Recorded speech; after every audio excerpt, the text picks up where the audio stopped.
second finger goes on the D string, and the first finger goes on the B string. The Kinesthetic Tutor by NYNEX Science and Technology Artificial Intelligence Laboratory. The teaching of kinesthetic skills has always been difficult. Experts in diverse fields possess a large body of knowledge about many specific human motions. Consider the skills of experts in fields such as dance, surgery, athletics, and musical performance. Kinesthetic skills are difficult to teach, largely because of the difficulty in communicating them. They are often nearly impossible to describe with words, and even communicating them visually by trying to mimic the appearance of emotion can be difficult. And they typically require the presence in the same location of student and teacher. Here you see a kinesthetic skill being taught in the traditional way.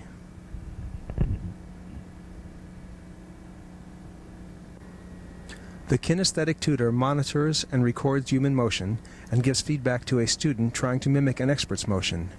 Feedback is provided by the tutor in an active mode, in which the tutor is a functional exomusculature and can give forced feedback, or in a passive mode, in which the tutor leaves motion entirely to the student and gives a stream of information in auditory and/or graphical form on how the student is doing.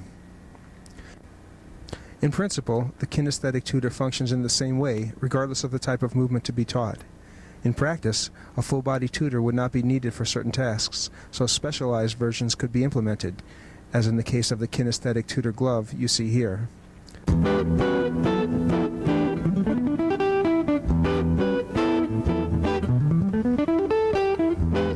An expert wears the tutor and performs his or her movements of expertise in the normal manner.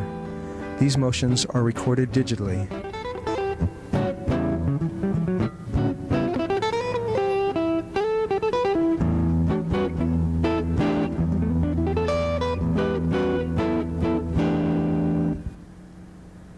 A student puts on the tutor and chooses a mode of learning. The tutor can function in 3 different ways.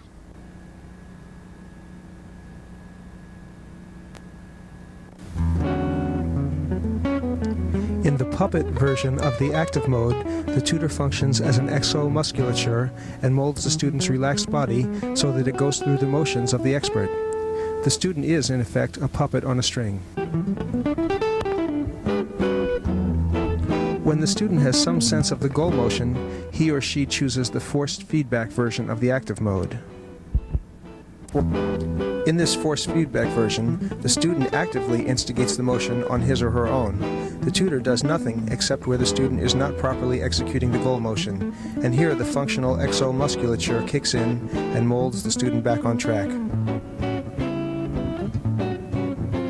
When the student has really acquired some mastery of the motion, the passive mode is chosen. In the passive mode, the tutor monitors the motion without intervening, but gives feedback in auditory and/or graphical modes so that the student is aware of any straying from the goal motion. The example shown on this tape of a kinesthetic tutor glove used for teaching music is only one instance of a specialized use of the kinesthetic tutor. The range of applications possible, especially with the full-body version of the tutor, is enormous. Imagine a great ballet dancer being able to directly impart the feel of what he or she does in a dance, or a fencing master being able to let a student learn a move by immediately experiencing it.